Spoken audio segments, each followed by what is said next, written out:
ಸಂಪುಟದಿಂದ ರಾಜಣ್ಣ ವಜಾದ ಬೆನ್ನಲ್ಲೇ ಮಹತ್ವದ ಬೆಳವಣಿಗೆ. ಸಿಎಂ ಸಿದ್ದರಾಮಯ್ಯ ನಿವಾಸದಲ್ಲಿ ಮೇಜರ್ ಡೆವಲಪ್ಮೆಂಟ್. ಸಿಎಂ ಸಿದ್ದರಾಮಯ್ಯ ನಿವಾಸಕ್ಕೆ ಸಿದ್ದು ಆಪ್ತರು ದೌಡಾಯಿಸ್ತಾ ಇದ್ದಾರೆ. ರಾಜಣ್ಣ ಭೇಟಿ ಬೆನ್ನಲ್ಲೇ ಸಚಿವ ಸತೀಶ್ ಜಾರಕಿಹೊಳಿ ವಿಸಿಟ್ ಕೊಟ್ಟಿದ್ದಾರೆ. ಸಿಎಂ ಸಿದ್ದರಾಮಯ್ಯ ನಿವಾಸದಲ್ಲಿ ಪ್ರಮುಖರ ಜೊತೆಗೆ ಮೀಟಿಂಗ್. ಸಂಪುಟದಿಂದ ರಾಜಣ್ಣ ವಜಾದ ಬೆನ್ನಲ್ಲೇ ಮಹತ್ವದ ಬೆಳವಣಿಗೆ ನಡೀತಾ ಇದೆ ಕಾಂಗ್ರೆಸ್ನ ವಲಯದಲ್ಲಿ. ಸಿಎಂ ಸಿದ್ದರಾಮಯ್ಯ ನಿವಾಸದಲ್ಲಿ ಮೇಜರ್ ಡೆವಲಪ್ಮೆಂಟ್. ಸಿಎಂ ಸಿದ್ದರಾಮಯ್ಯ ನಿವಾಸಕ್ಕೆ ಸಿದ್ದರಾಮಯ್ಯ ಆಪ್ತರು ದೌಡಾಯಿಸ್ತಾ ಇದ್ದಾರೆ. ರಾಜಣ್ಣ ಭೇಟಿ ಬೆನ್ನಲ್ಲೇ ಸಚಿವ ಸತೀಶ್ ಜಾರಕಿಹೊಳಿ ಕೂಡ ವಿಸಿಟ್ ಕೊಟ್ಟಿದ್ದಾರೆ. ಸಿಎಂ ಸಿದ್ದರಾಮಯ್ಯ ನಿವಾಸದಲ್ಲಿ ಪ್ರಮುಖರು ಮೀಟಿಂಗ್ ನಡೆಸ್ತಾ ಇದ್ದಾರೆ. ಈಗ ಸಂಪುಟದಿಂದ ರಾಜಣ್ಣ ಅನ್ನೋ ಹಿರಿಯ ನಾಯಕರನ್ನ ವಜಾ ಮಾಡಿರೋದು, ಈಗ ಉಚ್ಚಾಟನೆ ಮಾಡಿರೋದು. ಈಗ ಚಲುವರಾಯಸ್ವಾಮಿಯವರ ಜೊತೆಗೆ ವಿಧಾನಸೌಧದಿಂದ ನೇರವಾಗಿ ಸಿಎಂ ನಿವಾಸಕ್ಕೆ ರಾಜಣ್ಣ ಅವರು ಹೋಗಿದ್ದಾರೆ. ಒಂದೇ ಕಾರಲ್ಲಿ ಹೋಗಿದ್ದಾರೆ ರಾಜಣ್ಣ ಮತ್ತು ಚಲುವರಾಯಸ್ವಾಮಿಯವರು. ಸೊ ಇವರು ಹೋದ ನಂತರ ಈಗ ಸತೀಶ್ ಜಾರಕಿಹೊಳಿ ಅವರು ಕೂಡ ಹೋಗಿದ್ದಾರೆ. ಸತೀಶ್ ಜಾರಕಿಹೊಳಿ ಅವರು ಕೂಡ ಸಿದ್ದರಾಮಯ್ಯನವರ ನಿವಾಸಕ್ಕೆ ಹೋಗಿದ್ದಾರೆ. ಒಬ್ಬೊಬ್ಬರೇ ಸಿದ್ದರಾಮಯ್ಯನವರ ಆಪ್ತರು ಅವರ ಮನೆಗೆ ಹೋಗ್ತಾ ಇರೋದನ್ನ ಗಮನಿಸಿದ್ರೆ ಬಹಳಷ್ಟು ದೊಡ್ಡ ಮಟ್ಟದಲ್ಲಿ ಚರ್ಚೆ ಆಗುತ್ತೆ. ಸಮಾಧಾನ ಮಾಡುವಂಥ ಕೆಲಸ ಅಂತೂ ಹಾಗೇ ಆಗುತ್ತೆ ರಾಜಣ್ಣ ಅವರಿಗೆ. ಇಷ್ಟೊತ್ತು 1.5 ಗಂಟೆ ಕಾಲ ಜಿ ಪರಮೇಶ್ವರ್ ಅವ್ರ ಜೊತೆಗೆ ಮಾತುಕತೆಯನ್ನು ನಡೆಸಿ ತಮ್ಮ ಅಸಮಾಧಾನವನ್ನು ವ್ಯಕ್ತಪಡಿಸಿದ್ದಾರೆ, ತಮ್ಮ ಗೋಳನ್ನು ಹೇಳ್ಕೊಂಡಿದ್ದಾರೆ, ತಮ್ಮ ನೋವನ್ನು ಹೇಳ್ಕೊಂಡಿದ್ದಾರೆ ರಾಜಣ್ಣ.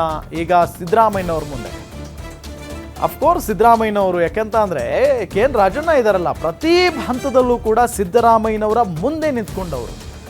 ಸಿದ್ದರಾಮಯ್ಯನವ್ರಿಗೆ ಯಾರಾದರೂ ಏನಾದರೂ ಅಂದರೆ ಸಾಕು ಫಸ್ಟ್ ರಿಯಾಕ್ಟ್ ಮಾಡ್ತಾ ಇದ್ದಿದ್ದೇ ರಾಜಣ್ಣ. ಯಾವುದೇ ವಿಚಾರ ತಗೊಳ್ಳಿ ನೀವು, ಸಿಎಂ ಬದಲಾವಣೆ ವಿಚಾರ ಬಂತು ಅಂದರೆ ಅಲ್ಲಿ ಮುಂದೆ ಬರ್ತಾ ಇದ್ದಿದ್ದೇ ಕೆ.ಎನ್. ರಾಜಣ್ಣ. 5 ವರ್ಷ ಸಿಎಂನ ಯಾರು ಟಚ್ ಮಾಡೋಕ್ಕಾಗಲ್ಲ. 5 ವರ್ಷ ಅವರೇ ಮುಂದುವರಿತಾರೆ, ಯಾರು ಟಚ್ ಮಾಡೋಕ್ಕಾಗಲ್ಲ ಅನ್ನೋ ನಿಟ್ಟಿನಲ್ಲೇ ಹೇಳಿಕೆಗಳನ್ನು ಕೊಡ್ತಾ ಇದ್ರು. ಇದರಿಂದ ಅವರ ವಿರೋಧಿ ಬಣಕ್ಕೆ ನುಂಗಲಾರದತ್ತು ಒಂಥರ ಹೆಂಗಾಗ್ಬಿಟ್ಟಿದ್ರು ಅಂದರೆ ಸಹಜವಾಗಿ ಅವರನ್ನು ಹೆಂಗಾದರೂ ಮಾಡಿ ಸಂಪುಟದಿಂದ ಕೈ ಬಿಡಬೇಕು ಅಥವಾ ಕೈ ಬಿಡಿಸ್ಬೇಕು ಅನ್ನೋ ನಿಟ್ಟಿನಲ್ಲಿನೇ ಬಹಳಷ್ಟು ಪ್ರಯತ್ನ ನಡೀತಾ ಇತ್ತು ಅನ್ನೋ ಮಾತು ಇದೆ. ಸಿಎಂ ಸಿದ್ದರಾಮಯ್ಯನವರು ಏನು ಹೇಳಿರ್ಬೋದು, ಐ ಆಮ್ ಹೆಲ್ಪ್ಲೆಸ್ ಅಂತ ಹೇಳಿದಾರಂತೆ. ರಾಜಣ್ಣ ಎದುರು ಸಿಎಂ ಸಿದ್ದರಾಮಯ್ಯ ಅಸಹಾಯಕತೆಯನ್ನ ತೋಡ್ಕೊಂಡಿದ್ದಾರೆ.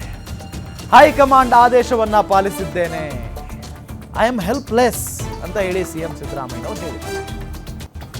ಅಲ್ಲ, ಇದು ಬೇರೆ ವಿಚಾರಗಳಾಗಿದ್ರೆ ಸಿಎಂ ಹಿಂಗ್ ಆರಾಮಾಗಿ 1 ಸೆಕೆಂಡ್ನಲ್ಲಿ ಅದನ್ನ ಬಗೆಹರಿಸ್ಬಿಡ್ತಾ ಇದ್ರು. ಆದ್ರೆ ಯಾವ ವಿಚಾರವನ್ನ ಇಟ್ಕೊಂಡು ಕೇಂದ್ರ ಸರ್ಕಾರವನ್ನ ತೆಗಿಬೇಕು ಅಥವಾ ಕೇಂದ್ರ ಸರ್ಕಾರದ ಗುಣವನ್ನ ಅಲ್ಲಾಡಿಸಬೇಕು ಅಂತ ಹೊರಟಿದ್ರು ರಾಹುಲ್ ಗಾಂಧಿ ಅವರು, ಅದೇ ವಿಚಾರಕ್ಕೆ ವಿರೋಧ ವ್ಯಕ್ತಪಡಿಸಿದ್ದು ಕೆ.ಎನ್. ರಾಜಣ್ಣ. ಅದೇ ವಿಚಾರಕ್ಕೆ ಕೆ.ಎನ್. ರಾಜಣ್ಣ ಸ್ವಪಕ್ಷದ ಒಬ್ಬ ಸಚಿವ ನಾಯಕ ವಿರೋಧವನ್ನು ವ್ಯಕ್ತಪಡಿಸ್ತಾರೆ. ಅವರ ಹೇಳಿಕೆ ಬಿಜೆಪಿಯವರಿಗೆ ವರದಾನ ಆಗುತ್ತೆ ಅಂತ ಅಂದ್ರೆ ಅಫ್ಕೋರ್ಸ್ ಅದನ್ನ ತಡ್ಕೊಳ್ಳೋ ಶಕ್ತಿ ಕಾಂಗ್ರೆಸ್ನವ್ರಿಗಿಲ್ಲ, ಅದರಲ್ಲೂ ರಾಹುಲ್ ಗಾಂಧಿ ಅವರಿಗಿಲ್ಲ. ಈ ವಿಚಾರ ರಾಹುಲ್ ಗಾಂಧಿ ಅವರಿಗೆ ಗೊತ್ತಾಗ್ತಾ ಇದ್ದಂತೆ ಕಿಕ್ಔಟ್ ಮಾಡಿ ಅವರು ಸರ್ಕಾರದಲ್ಲಿ ಸಚಿವರಾಗಿರಬಾರದು ಅನ್ನೋ ನಿಟ್ಟಿನಲ್ಲಿ ಹೇಳ್ತಾರೆ ರಾಹುಲ್ ಗಾಂಧಿ ಅವರು. ರಾಹುಲ್ ಗಾಂಧಿ ಅವರ ಕೋಪಾಗ್ನಿಗೆ ಇಲ್ಲಿ ಬಲಿಯಾಗಿರೋದು ರಾಜಣ್ಣ. ಇಷ್ಟೇ. ಸಿದ್ದರಾಮಯ್ಯನವರು ಉಳಿಸ್ಕೊಳ್ಳೋದಕ್ಕೆ ಟ್ರೈ ಮಾಡಿದಾರಂತೆ. ಸುರ್ಜೇವಾಲಾ ಅವ್ರ ಜೊತೆಗೂ ಕೂಡ ಮಾತುಕತೆಯನ್ನು ನಡೆಸಿದ್ದಾರೆ, ಜೊತೆಗೆ ರಾಹುಲ್ ಗಾಂಧಿ ಅವ್ರ ಜೊತೆಗೂ ಮಾತುಕತೆ ನಡೆಸಿದ್ದಾರೆ ಅನ್ನೋ ಮಾಹಿತಿ ಇದೆ. ಸಮಾಧಾನ ಮಾಡೋದಕ್ಕೆ ಟ್ರೈ ಮಾಡಿದ್ದಾರೆ, ಆದರೆ ಸಮಾಧಾನ ಆಗಿಲ್ಲ ರಾಹುಲ್ ಗಾಂಧಿ ಅವರು. ಸೊ ಸುರ್ಜೇವಾಲಾ ಅವರು ಕೂಡ ಐ ಆಮ್ ಹೆಲ್ಪ್ಲೆಸ್ ಅಂತ ಹೇಳಿದ್ರಂತೆ ಸಿದ್ದರಾಮಯ್ಯನವರಿಗೆ. ಅದೇ ಮಾತನ್ನು ಈಗ ಕೆ.ಎನ್. ರಾಜಣ್ಣ ಅವರಿಗೆ ಸಿದ್ದರಾಮಯ್ಯನವರು ಹೇಳಿದ್ದಾರೆ, ಐ ಆಮ್ ಹೆಲ್ಪ್ಲೆಸ್. ಹೈಕಮಾಂಡ್ ಏನು ಹೇಳಿದೆಯೋ ಅದನ್ನು ನಾನು ಮಾಡಿದ್ದೇನೆ, ನಾನು ಏನೂ ಮಾಡಲಾಗದ ಸ್ಥಿತಿಯಲ್ಲಿದ್ದೇನೆ. ನೀನು ಯಾಕಯ್ಯ ಹಾಗೆ ಹೇಳಿಕೆ ಕೊಟ್ಟೆ?